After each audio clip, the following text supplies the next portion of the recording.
wings of flying things had cast shadows on the sands of these beaches for millennia. But today, this day, the shadows are different.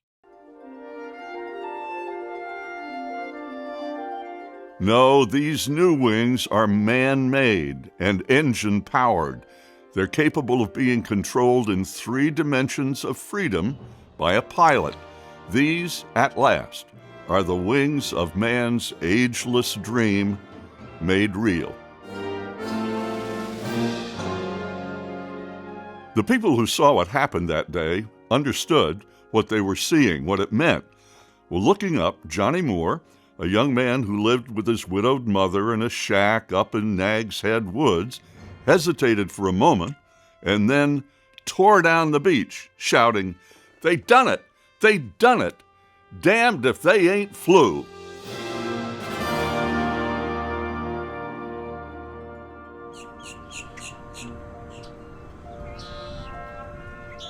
There was only one telegraph key in Kitty Hawk at the time. It belonged to the Weather Bureau. Well, Joe Dasher, who ran the office, was a friend of Orville and Wilbur Wright, so he sent their message home to their father, Bishop Milton Wright, in Dayton, Ohio. Neither Dayton, Ohio, nor the world would ever be the same again.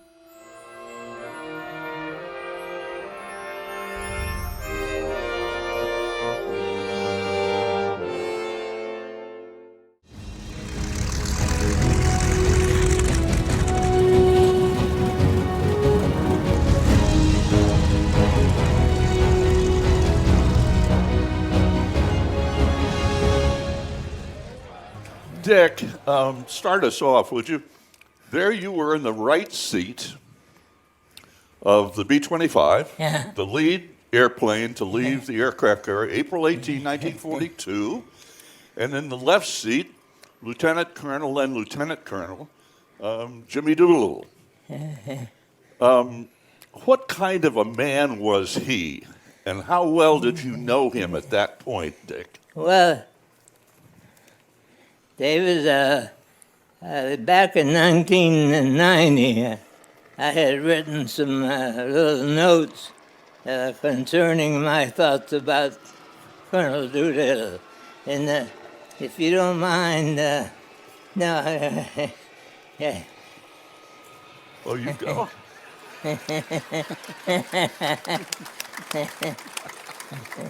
He's always ahead of you, all the time.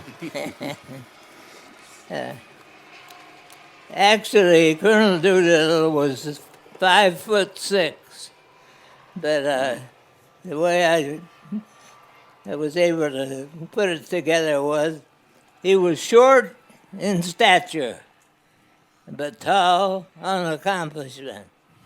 A man of integrity, honor, and courage. He excluded confidence, determination, and strength. He was intelligent, educated, and humble, great respect for others, led by example and inspiration to all, and we would have followed him anywhere.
We lived in a place called Dayton View, which was maybe 4 miles from the center of town. We would either walk or thumb a ride with somebody going into the center of town or ride the streetcar.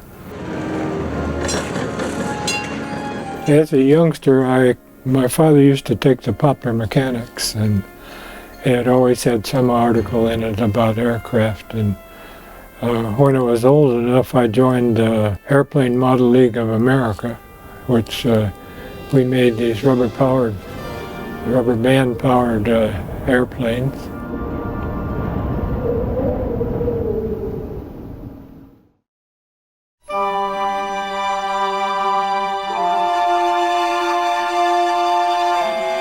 Richard Eugene Cole was born September 7th, 1915, just 12 years after that first flight at Kitty Hawk. He was born at home at 747 Faulkner Avenue in Dayton, Ohio, literally in the shadow of the Wright brothers' famous wings. Well, I was fortunate to become part of what I would call a pretty happy family. My mother and father were both even-tempered people and hard-working. Had 3 girls and 3 boys.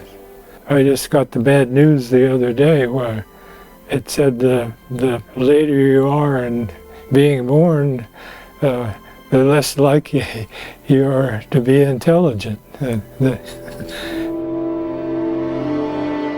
was a lousy student, because most of the time I was looking out the window dreaming about either hunting or fishing or something like that.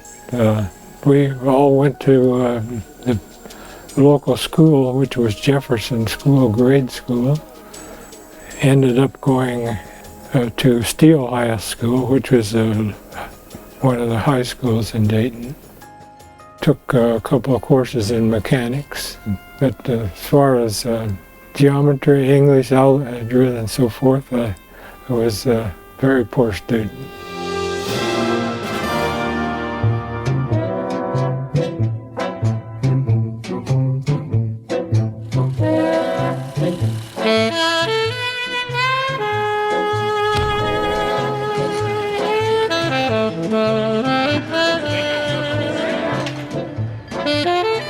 My father was originally was a fireman on a steam train. Early on, there was an accident, and he lost one eye, so he had to look for another job.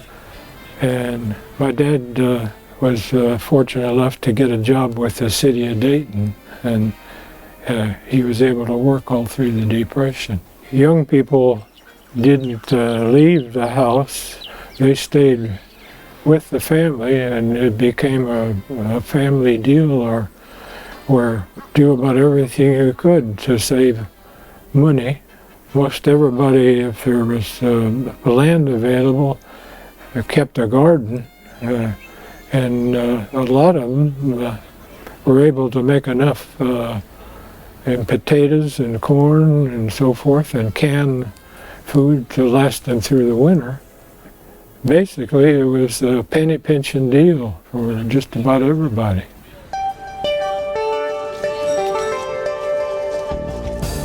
As a kid, I used to ride my bicycle over to McCook and sit on the levee that one of the rivers that ran through Dayton, and sit there and watch them. Some of the old timers. One of the biggest things I can remember, there was an airplane called a Barling Bomber that flew in and out of McCook Field. And some of the old pilots like McCready, Doolittle, and Spatz flew in and out of there when they were testing air-to-air refueling. That was one of the pastimes that I had when I was a kid. After graduation, I looked for a job almost every day, and I couldn't find one because of the Depression. And I finally took a job working on a farm, $75 a month, room and board. And I was able to make enough money to start to college at Ohio University. That boy had been mesmerized by model airplanes driven by rubber band engines. He rode his bike to the levees along the greater Miami and Stillwater rivers to watch the great Jimmy Doolittle and the other legendary Army pilots sanctify Old McCook Field with their pioneering test flights. That young man caught a break. I had heard about the civilian pilot training program, and I applied for it and was accepted. And I took my flying lessons there at the Vandalia Airport. And after I got my pilot's license, I applied for the Army training or the Navy training. And as a matter of fact, to get into the program, you had to sign a commitment paper that if there's any kind of a emergency nationwide, why you had to make yourself available. The Civilian Pilot Training Program, CPTP, was a training program sponsored by the U.S. government. Its purpose was to increase the number of civilian pilots. It also focused on military preparedness. The program started in 1939. The government paid for a 72-hour ground school course, followed by 35 to 50 hours of flight instructions at facilities located near 11 colleges and universities. The CPTP was a fabulous success. Eventually, it operated at 1,132 colleges and universities and 1,460 flight schools. Nearly 12 million flying hours were recorded. The program trained 435,165 pilots between 1939 and 1944. Dick Cole was one of them.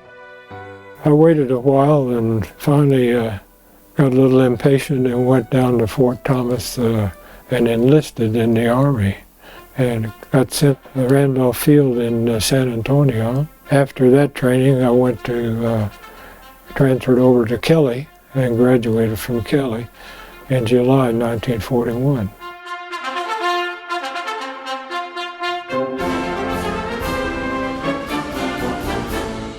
My first station was the 17th Bomb Group at Pendleton, Oregon.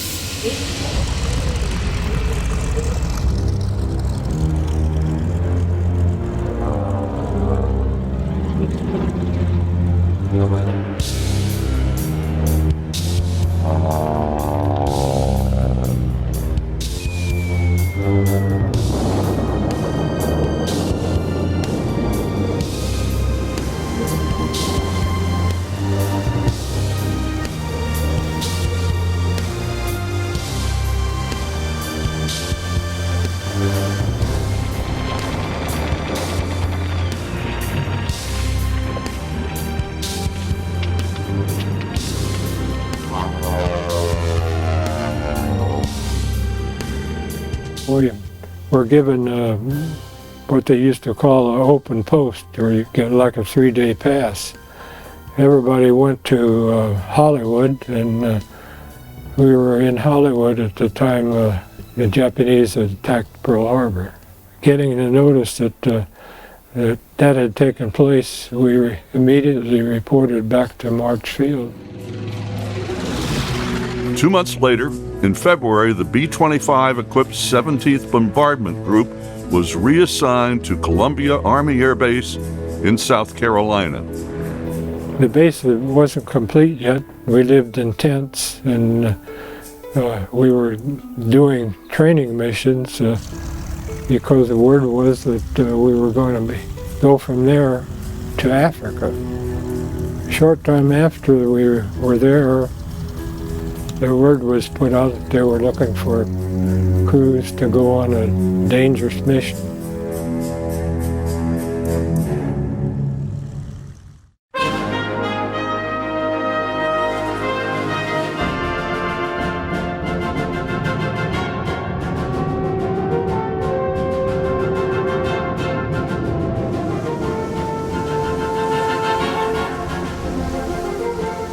Immediately following the attack on the U.S. fleet at Pearl Harbor, Hawaii, President Franklin D. Roosevelt began pressing his military leadership for a plan to conduct a retaliatory airstrike against the Japanese home islands.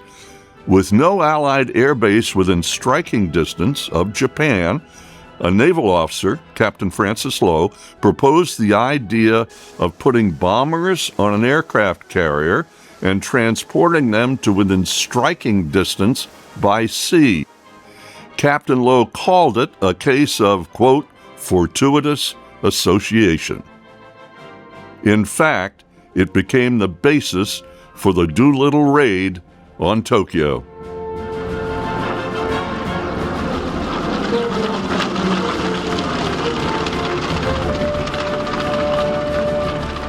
Once it was determined that the B-25 would be the airplane used for the raid, the call for volunteers went out to U.S. Army Air Force's most qualified B-25 group, the 17th Bomb Group. I put my name on the list that was in front of the squadron ops. On the way to Columbia, I had received my upgrade to first pilot, and the pilot that upgraded me came around and wanted to know if we could go together as a crew. I don't know how we were picked, but we ended up being one of the crews that was sent to Eggman Field, Florida, to train for this mission.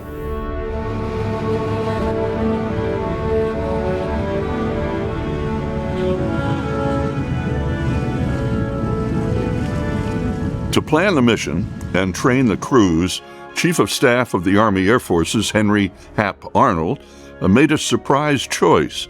He turned to a man who had resigned his Army Air Corps commission to go into private business. Well, Arnold chose one of America's most famous aviators, James H. Doolittle, the same aviator young Dick Cole had spent hours watching from atop the levee overlooking McCook Army Airfield back in Dayton. And it gets better. Midway through our training, the pilot that we were with became ill and had to drop out. The crew and I talked it over. They diplomatically elected me to go and talk to the operations officer, like, you go, which I did. The operations officer was a Captain Ski Ork. He said, well, the old man is coming in this afternoon. I'll crew you up with him, and if you do okay, well, you got yourself a job. And it turned out to be Colonel Doolittle. Anyway, it was a very lucky break.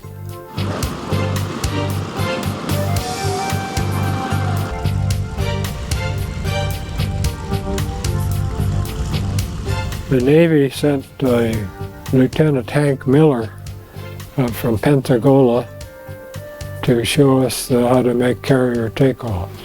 It ended up that we knew we were going to take off a carrier because we had to practice it taking off on a dry runway. As we qualified on the takeoffs, then we did training in long-range flight, like we flew from Florida to Houston, Texas, or to Miami at low level. And navigators got training in navigation. We did bombing missions. Just about covers what we did there. The crews were not told the target of the top secret mission, the Japanese home islands, nor were they told the date. That's one of the things that I think people should remember about Colonel Doolittle. He actually assumed command of the mission on the 17th of January. You know, they had already pre-selected the launch date of 19 April. And during that time, he had to plan the mission, get the troops, get the airplanes, get the supplies, get them trained, and so forth to meet that 19th of April deadline, which he did in a couple of days less than the 90 days. In addition to that, he flew the mission. Things were moving fast for Richard E. Cole. He graduated from high school in 1934. He graduated from the U.S. Army Air Corps flight training in July of 1941. And though he didn't know it at the time, 2 months after the Pearl Harbor attack, February 1942, Cole was volunteering to fly the first retaliatory mission over Japan. I don't know. I just kind of figure you're young and you're adventurous and you think you can do anything, and it was part of the game.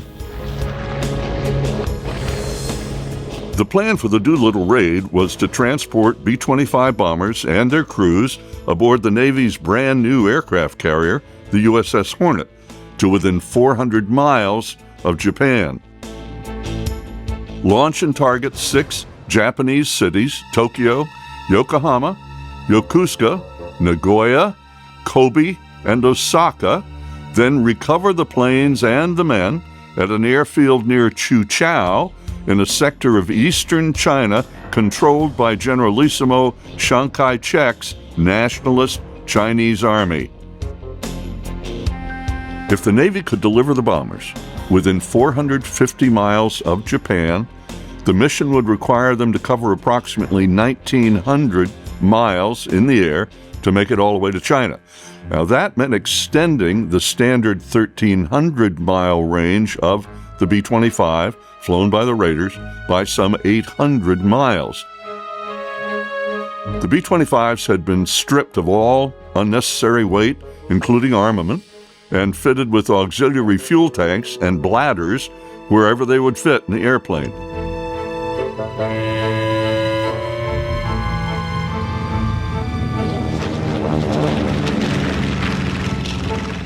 We got orders to leave England and fly to Alameda, California, which we did. We arrived at Alameda on the 1st of April in 1942. They loaded the airplanes on the carrier on the morning of April the 2nd. The Hornet set sail for the mission. The Hornet would not sail toward enemy waters alone. 2 cruisers and 4 destroyers accompanied the Hornet. Their job was to protect the vulnerable and very valuable aircraft carrier. The task force also included an oiler. It's a floating gas station that would refuel the flotilla in mid-Pacific. On April 8th, the aircraft carrier Enterprise steamed out of Pearl Harbor to rendezvous with the Hornet and its escorts. Admiral William Bull Halsey commanded the Enterprise. Its airplanes would provide defensive cover for the combined task force as it moved toward Japan. The greatest danger to the mission would be early detection by the Japanese. In case they were spotted early, the plan, and Dick Cole and the rest all knew it, would be to complete the bombing mission as long as the B-25s could make it to the targets in Japan. If they had no fuel left to escape enemy airspace after bombing, well, so be it. Well, one of the things that I think about is that I don't think that the raid should be singled out, because somewhere along the line they interject the thing that it was a suicide mission.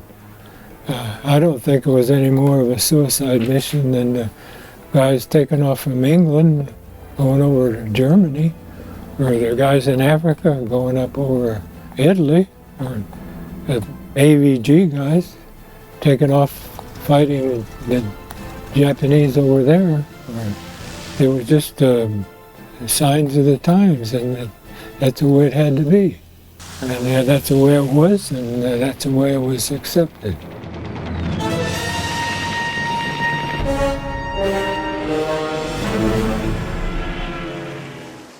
In fact, the carrier convoy was spotted early by a Japanese picket boat named the Nita Maru. Though the destroyer Nashville sank the Japanese boat, a message had already been sent informing the Imperial Command of the fleet's presence. There was no choice but to launch early.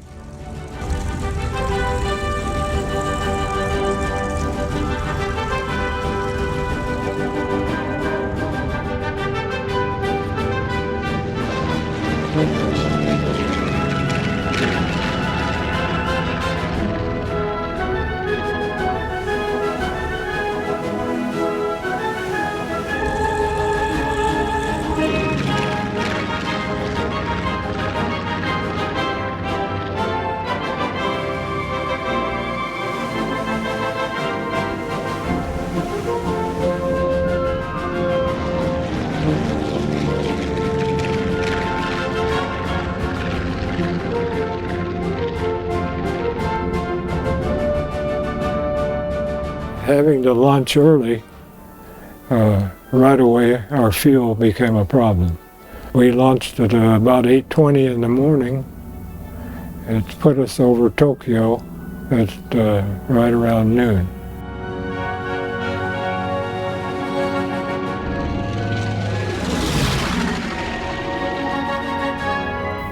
We shored into Japan about 20 miles north. We could see Tokyo Bay, and we turned south and took us on a course over Tokyo, east of the Imperial Palace. We flew low level till Fred Bramer recognized from photographs that they had given us on the carrier. At that time, Colonel Doolittle pulled up to 1,500 feet and we dropped our incendiary bomb. And immediately went back down on the deck.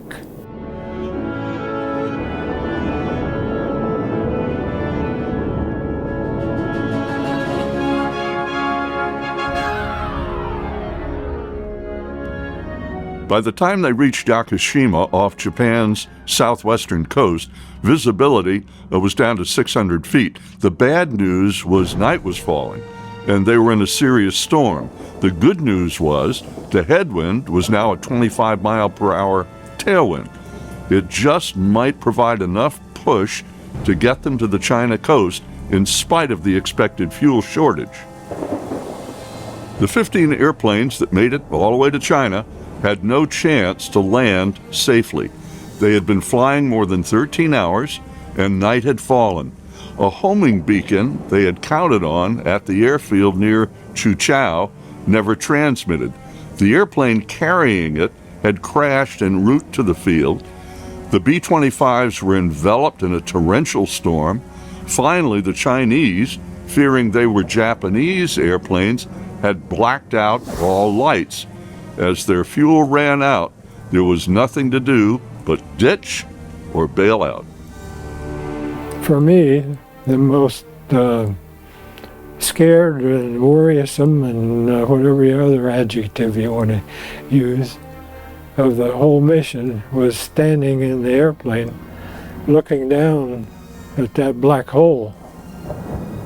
Because we ejected the hatch, and outside there was a lot of wind, rain, and lightning, and you were going to have to go through that hole into a foreign country, not having any idea where you were or anything about it. So maybe that was the scariest time.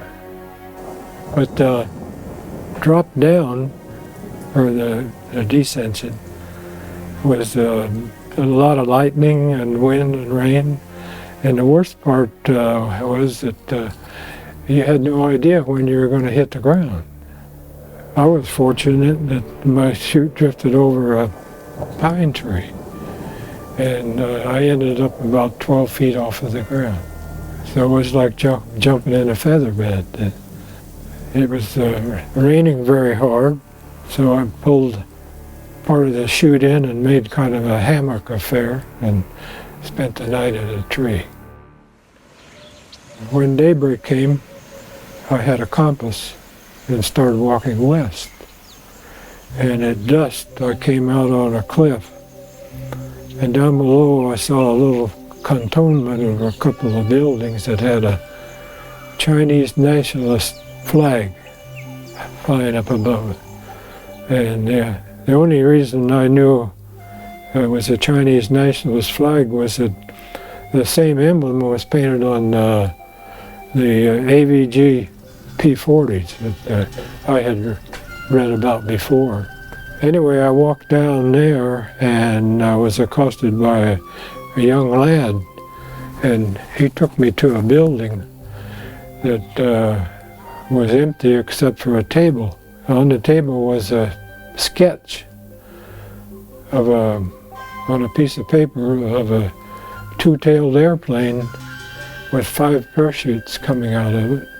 So I finally got him to take me where he took whoever drew the sketch. I walked into this building and it was Colonel Doolittle. He is the one who had drawn the sketch. I said, "Boy, am I glad to see you." 69 of the 80 Doolittle Raiders who left the Hornet escaped capture or death. 3 were killed in action as a result of the loss of their aircraft. 8 were captured by the Japanese. 3 of the POWs were summarily executed. A 4th died in captivity. The remaining 4 were repatriated at the end of the war. For the mission, all 80 Doolittle Raiders received the Distinguished Flying Cross. The Chinese government also decorated all of the Raiders. Those imprisoned and tortured also received the Purple Heart. 2 Raiders were given the Silver Star, and James H. Doolittle was awarded the Medal of Honor.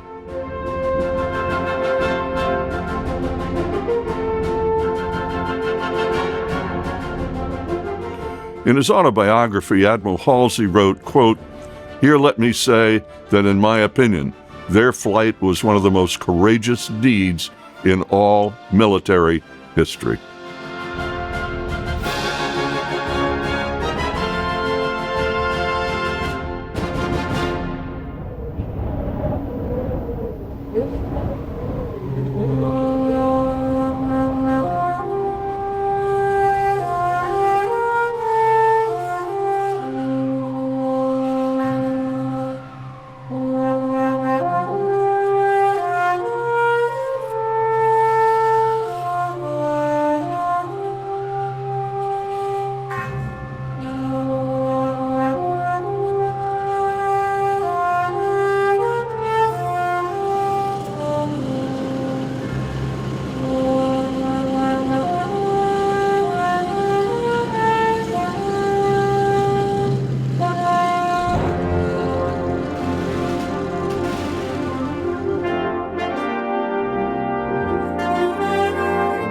For centuries, the Himalayas formed an impenetrable border between China and India.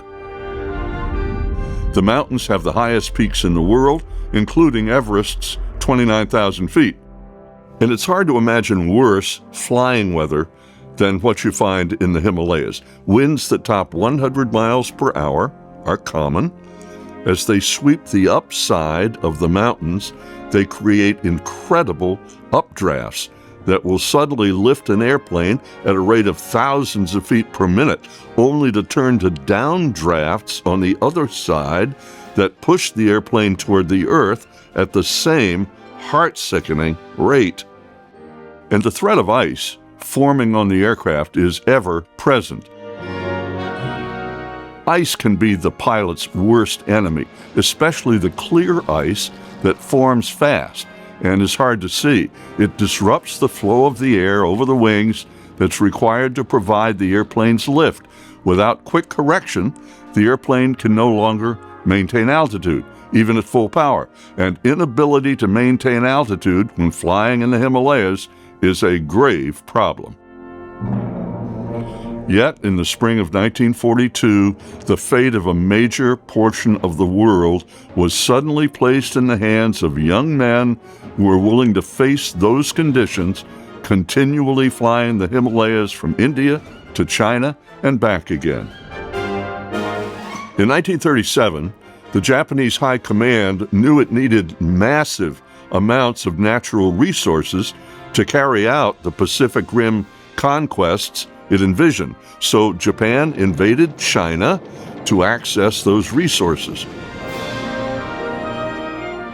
Well, 4 years later, when the United States entered World War II, the Japanese had as many as 2 million ground troops committed there.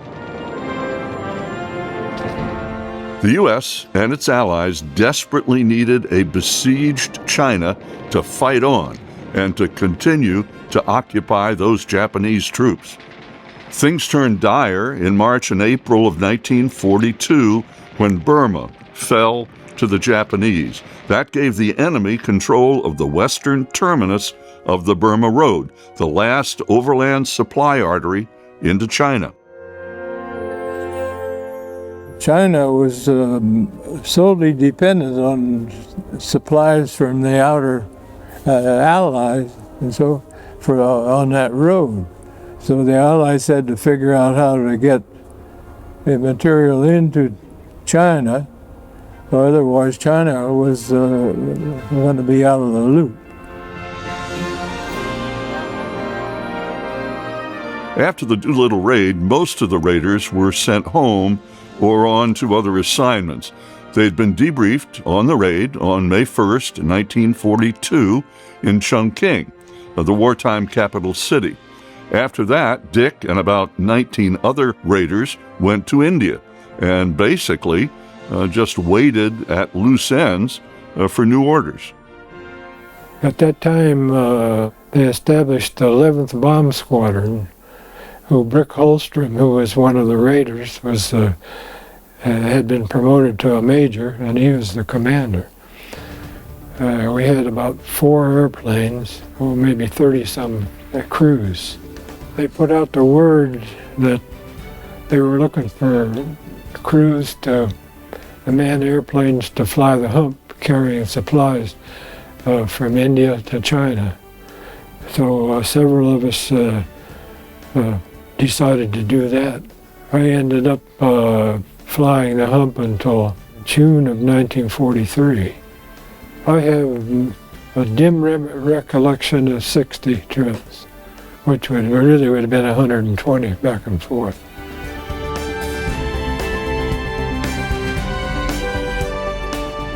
India to China, you had to go over some pretty high mountains. Most of us flew directly back and forth across, did it in stages. The dangers of flying the 530-mile-long passage over the Himalayan mountains, which became known as the Aluminum Trail, were many. But to Dick Cole and the young Americans who made those flights, it was simply part of the job. And the strange mix of modesty and bravado and even superstition present in the personalities of those young warriors caused them to discount the dangers. It wasn't a wall, it wasn't a barrier, it wasn't even a mountain range. It was just the Hump.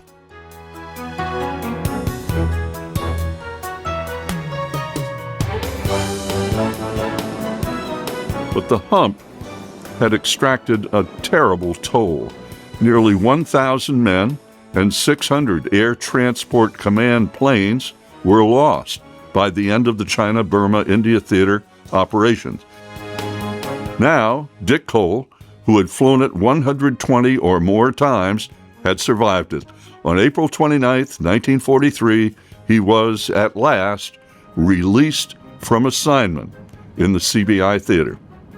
I was assigned to the ferry command set up at Dallas, Texas.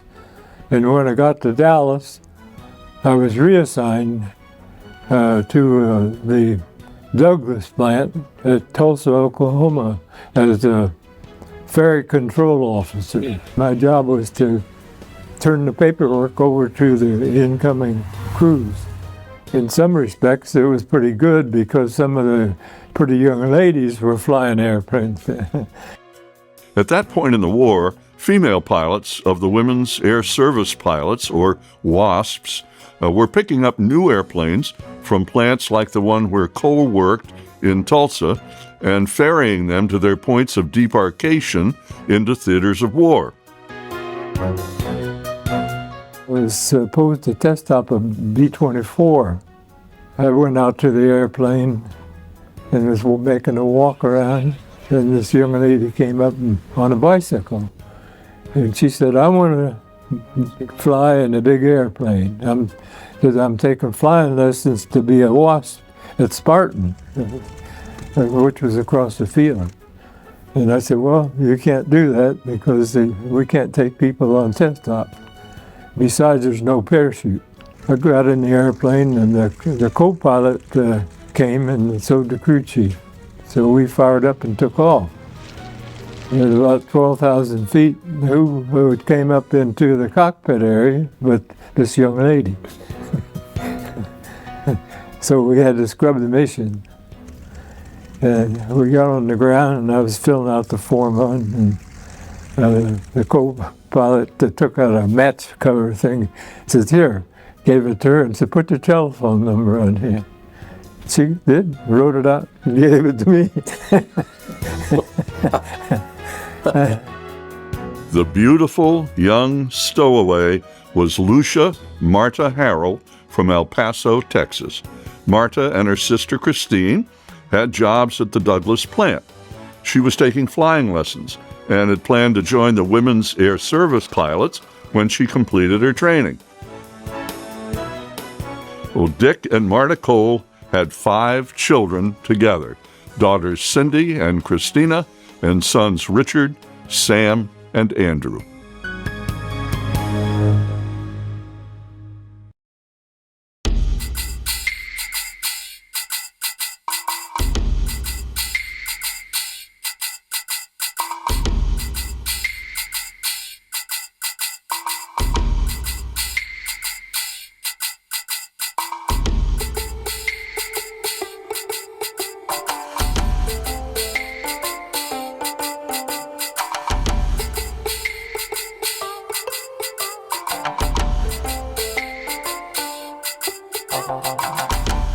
Back in the China Burma India Theater, in which Dick Cole served so valiantly, hostilities were far from over. China was still a fractured and war-weary country, and while a supply chain created by the Hump flights had kept her going, the need to reopen an overland supply route had become critical.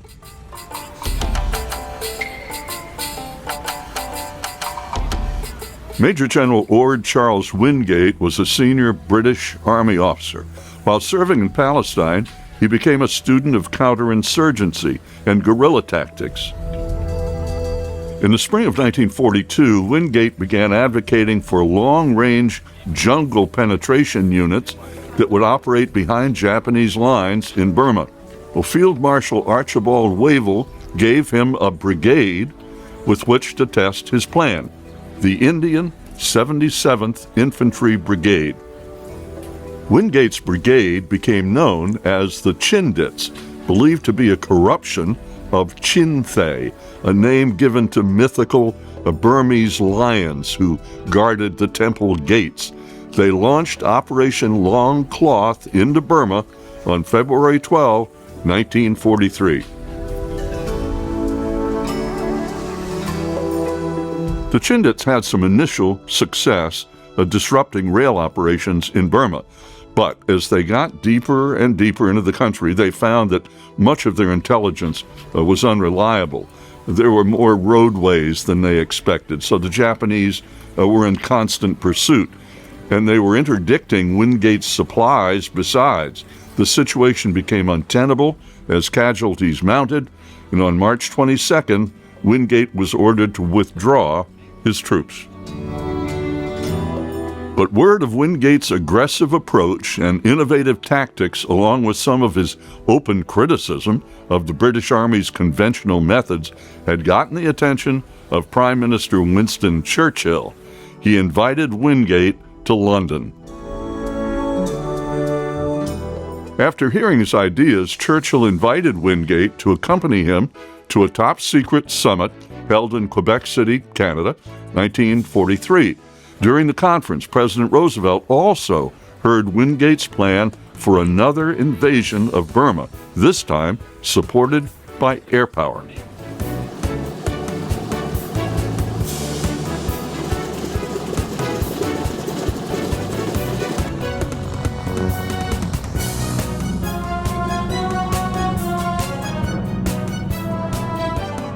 H. Hap Arnold, commanding general of the U.S. Army Air Forces, later wrote of Wingate, quote, "He proved that Allied ground troops could operate behind enemy lines, cutting off his supply system and upsetting his schedule." In 1944, General Wingate wished to lead another expedition into Burma on a larger scale. "We envisioned a commando force, the first in military history. Large numbers of Allied ground troops would be conveyed by aircraft deep into Burma. We would not only evacuate all of the wounded by air, we would replace them with fresh combat troops."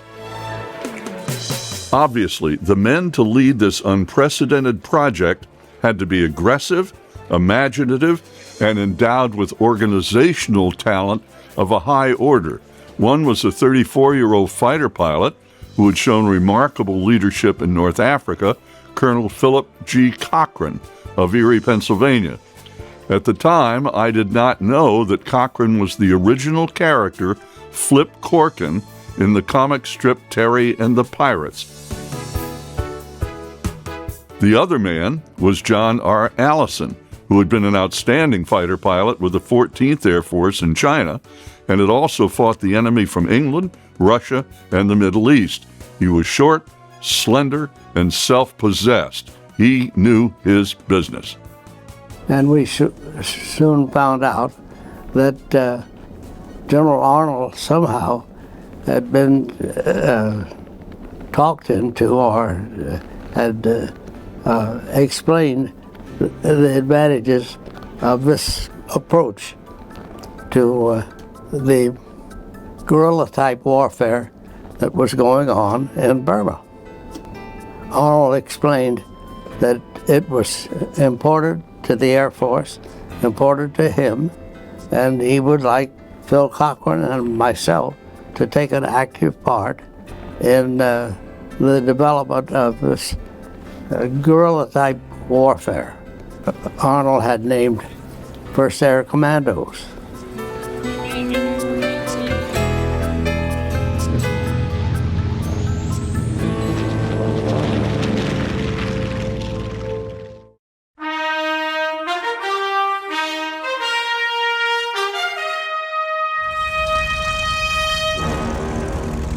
I got a call from Johnny Allison, who I had met before when he was there at Kunming with the fighter group.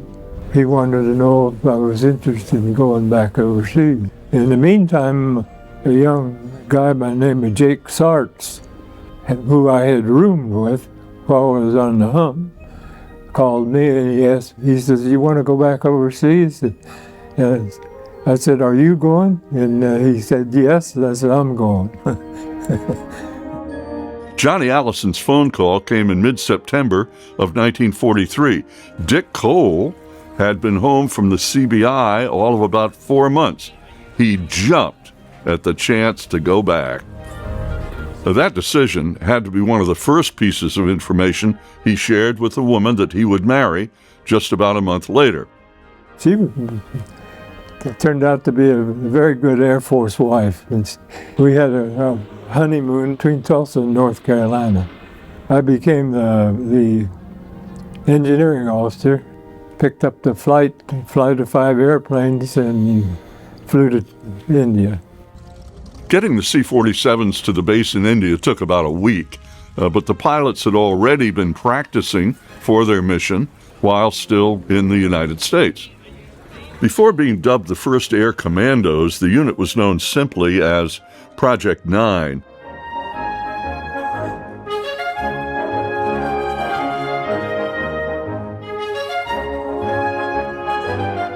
Cochran and Allison had been given carte blanche to form the unit. For troop transport, they requisitioned 13 C-47s, 100 CG-4A Waco gliders, and 25 TG-5 training gliders. For casualty evacuation, they obtained a combined total of 100 Vultee L-1 Vigilants and Stinson L-5 Sentinels and 4 Sikorsky YR-4 helicopters.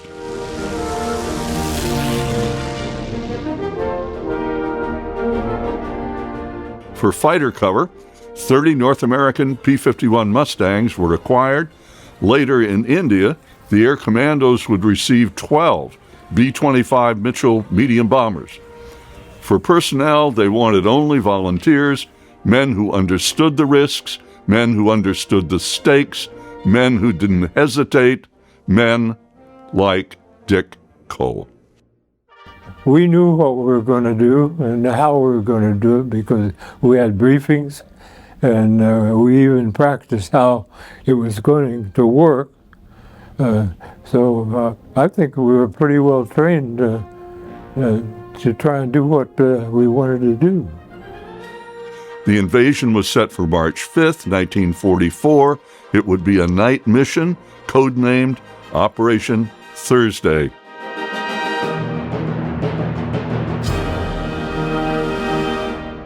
Just before departure, Phil Cochran addressed the men, including Dick Cole.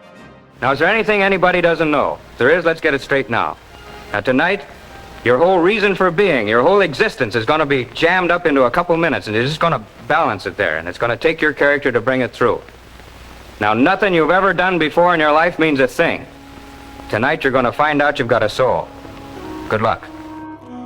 That was an interesting message to a man, Dick Cole, who had already visited downtown Tokyo as a Doolittle Raider.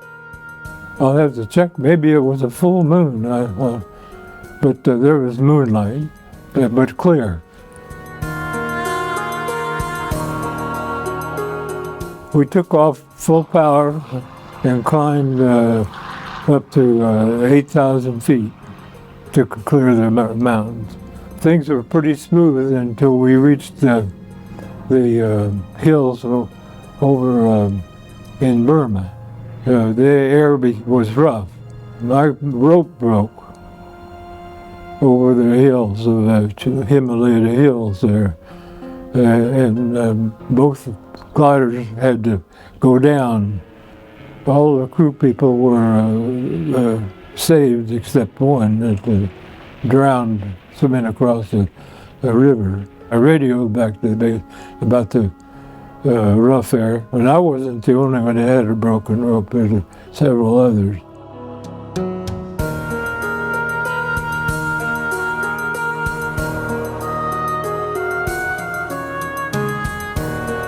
Though most of the gliders were damaged or destroyed, and the force suffered 30 killed and 33 injured in crash landings, 539 men and almost 30,000 pounds of supplies were positioned deep inside Burma that night.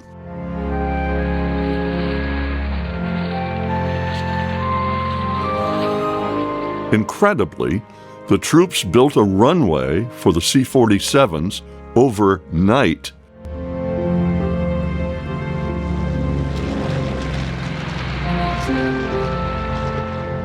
And within 2 days, by March 11, approximately 9,000 men, 500,000 pounds of supplies, and about 1,200 mules and 175 ponies were transported in.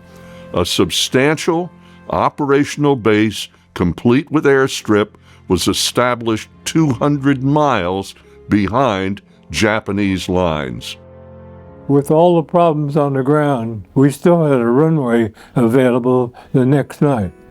And we landed our C-47s and made a couple trips. Operation Thursday and the advent of the first Air Commandos was a mortal blow to the Japanese and the dawn of a new day for the besieged and beleaguered defenders of China, at that time an ally of the United States. No, it lasted until about July. I got to come home the end of the July. Indeed, Dick Cole got to come home. He was relieved from active duty in January of 1947.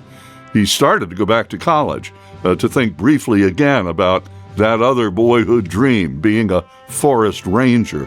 But Dick Cole had long ago found his soul. Maybe a bit of it was always just down the street from his boyhood home in the Wright brothers' bicycle shop. Maybe he found a little more of it sitting on the levees above McCook Field, watching the great McCready and the immortal Doolittle. Much of it he discovered in the service to his country. He retired from the Air Force in 1967 as a lieutenant colonel. Dick Cole's decorations include the Distinguished Flying Cross with 2 oak leaf clusters, the Air Medal with 1 oak leaf cluster, the Bronze Star, the Air Force Commendation Medal, a Presidential Unit Citation, and the Chinese Army, Navy, Air Corps Medal Class A, first grade. But for men like Dick Cole, it's never about the medals. I was thinking through the courtesy of the U.S. Army and Army Air Corps. I've been around the world twice and a big boat tour. Just happened to have been a very lucky person.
He was born in Alameda, California, just before the dawning of the 20th century. His mother raised him while his father left them to chase dreams of gold in Alaska. Within 3 years, they would be rejoined in the frontier town of Nome, where he was forced to write that he was the shortest student in the town's one-room school.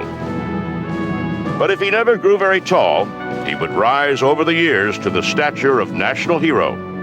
He would achieve world recognition as the holder of speed records and earn the Medal of Honor.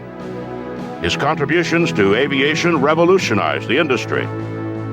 His name was Jimmy Doolittle, and he is a legend of air power.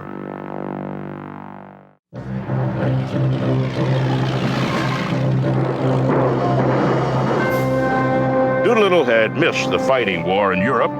Now he and the fledgling Air Corps faced a greater challenge: how to convince senior officers and the public that the airplane was not only a weapon needing further development, but deserving of its own branch of the service.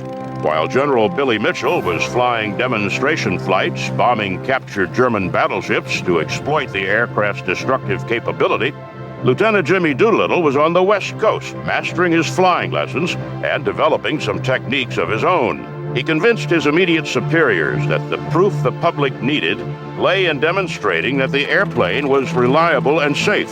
If he could use the airplane to set records, it would bring glory and good public attention to the Army. He was given the green light. After several failed attempts, on September 4th, 1922, he made the first coast-to-coast flight in less than 24 hours. With the feat came headlines and the greater willingness to let him do more, which fit Jimmy's plans perfectly. His public image was one of a daredevil, but he was a master of the calculated risk, in that he never took a risk without calculating the chances of surviving that risk. In October 1925, Doolittle won the Schneider Cup race in a Curtiss seaplane with an average speed of 232.5 miles per hour. In the following 4 years, he won the Mackay and Bendix trophies, and in 1929 completed his test of the first instrument-only flight.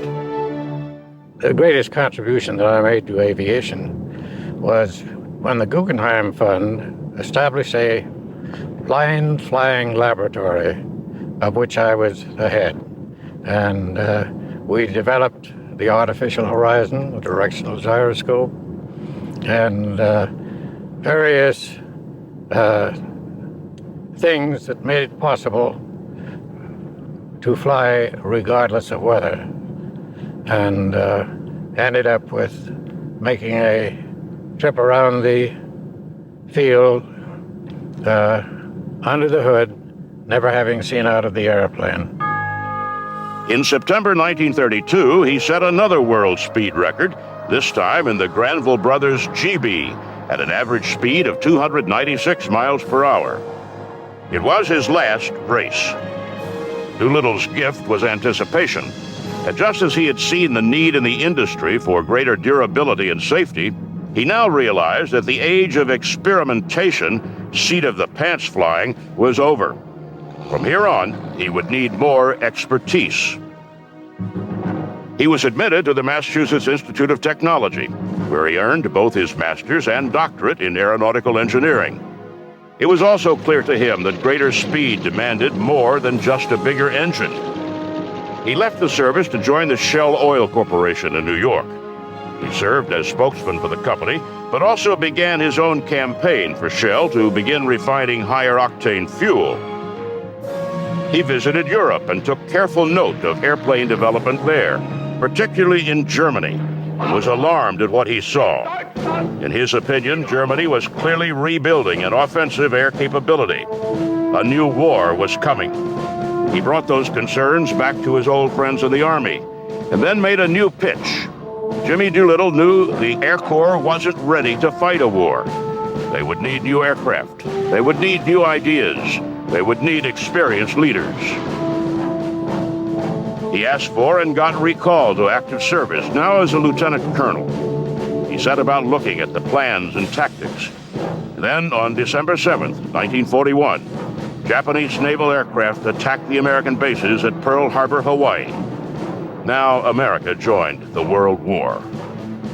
I ask that the Congress declare that since the unprovoked and dastardly attack by Japan on Sunday, December 7th, 1941, a state of war has existed between the United States and the Japanese Empire. Pearl Harbor was just the beginning. The Japanese attacked at Guam, Manila, Wake Island, and the Solomons.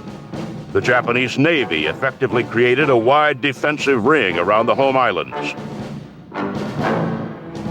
Emperor Hirohito announced Japan would never be attacked successfully by her enemies. Few in the U.S. would have argued with him. With the loss of our battleships and thousands of troops at Bataan and outposts at Wake Island, attacking Japan looked to be impossible for the foreseeable future.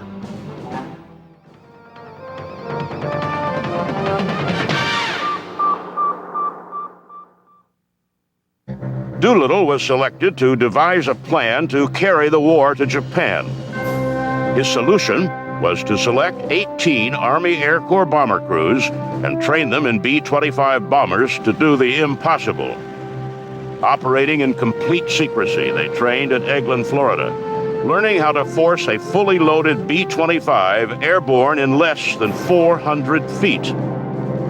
In March, the crews flew their bombers cross-country to San Francisco, where they were loaded aboard the aircraft carrier USS Hornet and lashed to its wooden deck. Even then, the crews didn't know where they were going or their specific mission. If they were lucky, and the Japanese didn't discover them first, they would strike the first offensive blow against the Empire of Japan. At a point roughly 400 miles from Japan, they would launch their planes off the carrier. For Jimmy Doolittle, there could be just one destination: Tokyo. April 18, 1942. Doolittle's Raiders have enough fuel aboard for an 850-mile round trip. The plan calls for the planes and crews to make their bomb runs, scatter, and then return to a rendezvous point where they can ditch their planes close to the task force and be recovered. But a lookout plane spots a Japanese fishing boat. Has it seen the Hornet and transmitted their position? The order is given to destroy the boat. Doolittle knows their best advantage is surprise, and it's possible they struck quickly enough. But he cannot risk the mission on that guess. Despite being over 800 miles from the target, the extreme range of these planes, he gives the order. There will be no pickup by the Navy now. Now they must make their runs and then push on for China, hoping to land their planes safely, hope to find sympathetic Chinese forces rather than Japanese troops along the coastline, hope to survive until they can regroup and get back. One by one, the B-25 Mitchells run up their engines, wobble forward, and lurch into the air.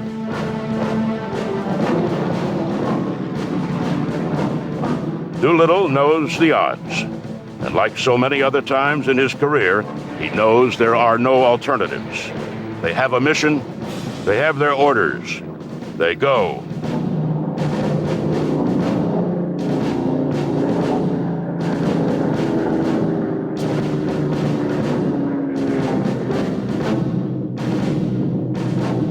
The Japanese are so confident in their security, there is no fighter cover. Thus, the bombers were virtually unopposed as they flew on the deck. They swept in over the coast on their way to Tokyo. Elements separated and some climbed to 1,500 feet for the bombing. At 12:15, the attack was opened by Doolittle, who dove in before he unloaded his incendiaries upon the Japanese capital.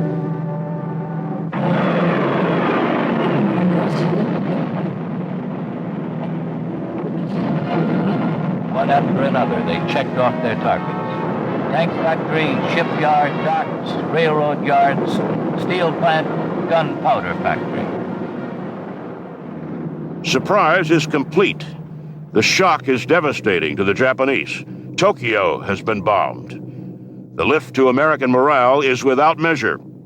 Doolittle has done it again. One purpose was to give the folks at home the first good news that we had in World War II. Doolittle himself is not pleased. Downed in China, his crews are missing. 2 broke orders and landed in the Soviet Union in Vladivostok. They're taken prisoner and remain in Soviet hands for over a year. Many crash land and are injured. One has a leg amputated. All of the aircraft are lost. On this, his first mission as a combat commander, Doolittle is sure the mission has been a disaster. He felt he was a failure. It caused them to bring back their fighter units to defend the Japanese islands and change their strategy in the Pacific. And changing their strategy led them to believe that they should capture Midway Island, and in that great battle they lost. So that could be said that the Tokyo Raid by Jimmy Doolittle and his Raiders was the beginning of the end. President Roosevelt awards him the Medal of Honor and promotes him to Brigadier General. Doolittle is astonished. Accepting the medal in the name of his crews, he says to the president, "I will spend the rest of my life trying to earn this medal." Jimmy found himself with a new assignment, 12th Air Force commander and later the 15th Air Force commander. His job? Take on the Luftwaffe in the skies over North Africa. A British lad came by with the new Spitfire that was just out, a beautiful airplane. And I was looking it over, and he said, "Would you like to fly it?" I said, "Well, yes, I would indeed." And so I got into this Spitfire and flew around for a while. Suddenly noticed two battleships that were lobbing shells at each other. So I went over to watch that. And while just as soon as I got there, why, they both started shooting at me. So I got out of there. It was a very interesting experience. When I got back, the officer of the day said, "General Eisenhower wants to see you right away." And so I rushed in there, and he was boiling. He said, "I've been trying to get you. Where have you been?" I said, "Well, I was out trying out one of the new Spitfires." And he said, "Listen, I've got news for you. You can either try out new Spitfires and be a second lieutenant, or you can be a brigadier general and be my airman." Well, that was the first I knew that I was up for a promotion. So I said, "Well, it's a very easy decision, sir. I'll do the best I can." And spent the next year, and I must say that a year from then, when he went up to take over the big command, he took me with him. I consider it the best job of salesmanship I've ever done.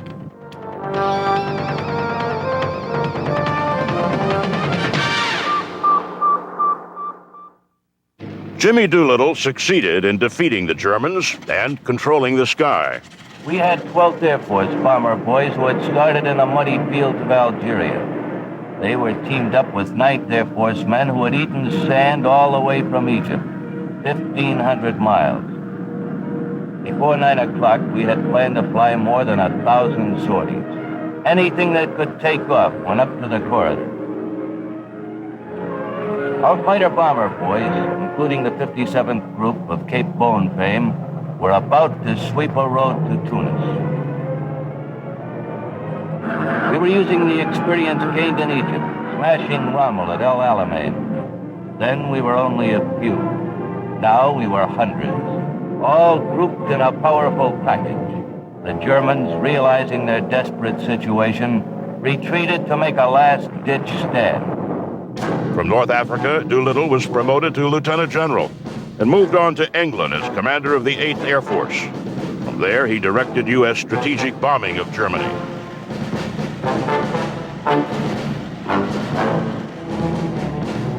The Luftwaffe Fighter Command played havoc with the slower bombers. American escort fighters, already stretched to the limits of their range, could help to fend off attacks, but defense proved inadequate.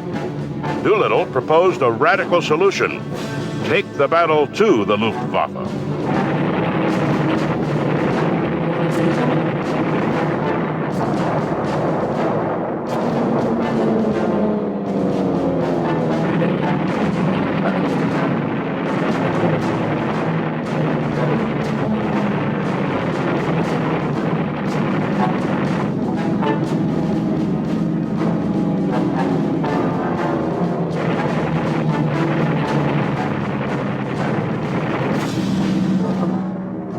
In a matter of weeks, the indomitable Luftwaffe no longer controlled the skies over Germany.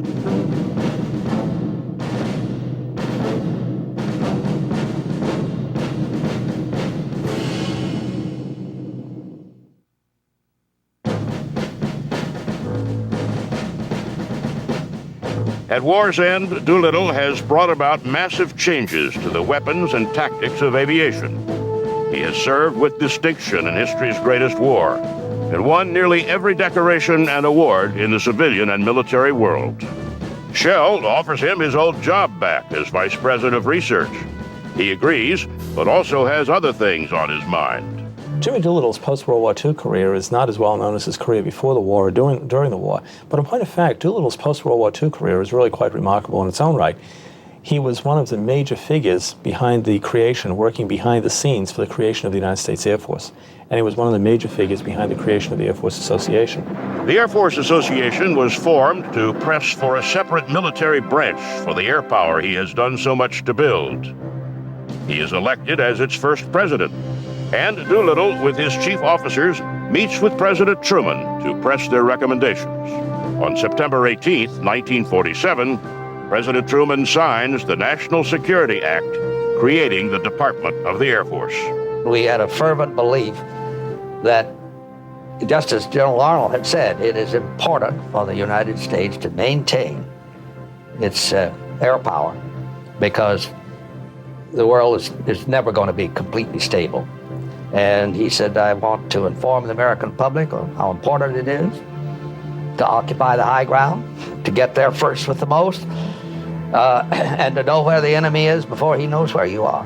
Doolittle is also recognized for his vision and becomes an advisor to President Dwight Eisenhower. He serves first as a member of Eisenhower's Technical Advisory Committee, recommending development of such extraordinary aircraft as the SR-71 Blackbird. Finally, he is named chairman of the National Advisory Committee on Aeronautics, where he serves until it becomes NASA in 1958. I think that he would say in a completely self-effacing way that he had just done what he considered to be his duty. General Doolittle was a master of brevity. As an example, in the early days as the president, and we didn't have computers, we were lucky to have 3x5 cards. And obviously members weren't getting their magazine or this or that, and then write in complaining. Doolittle would often answer me, he'd just say, "Dear so-and-so, I agree." Sincerely, Doolittle.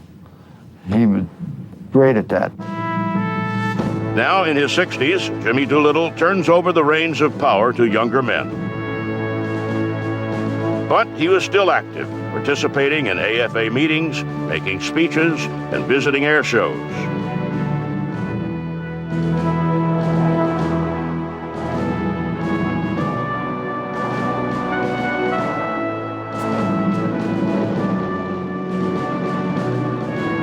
At an AFA dinner held at the Smithsonian Air and Space Museum, President Ronald Reagan paid this tribute to Jimmy Doolittle. Will you join me in a toast to a magnificent American, a man whose name will be remembered as long as the virtues of valor and patriotism last?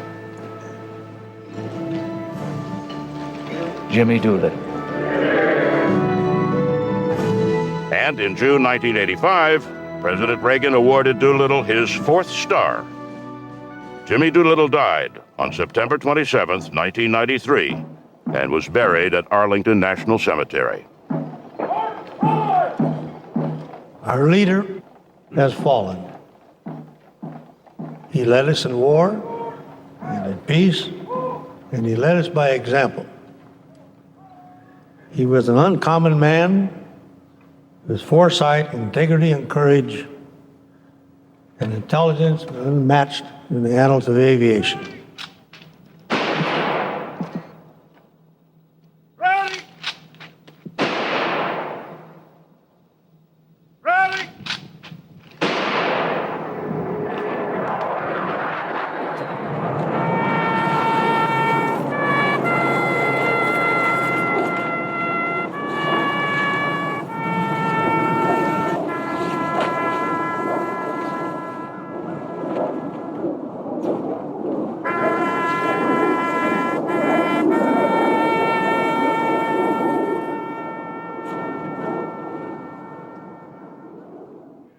Two years later, the Air Force Association dedicated this statue of him in the lobby of the association's headquarters.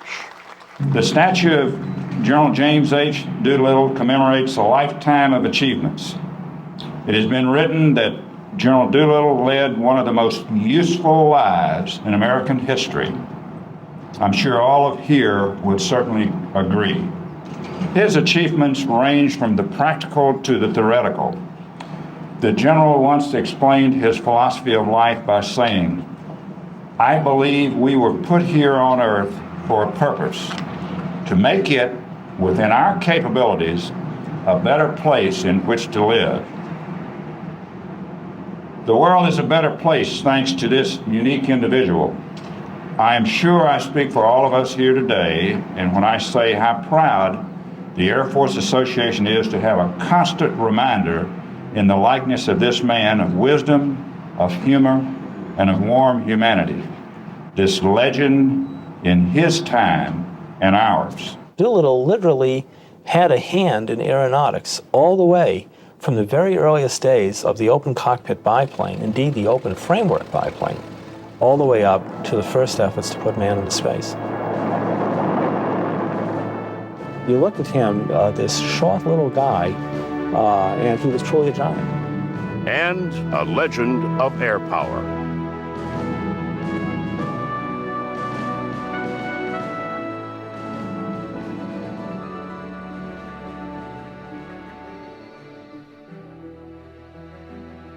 If you enjoyed this video, please remember to like and subscribe. And as always, thank you for watching.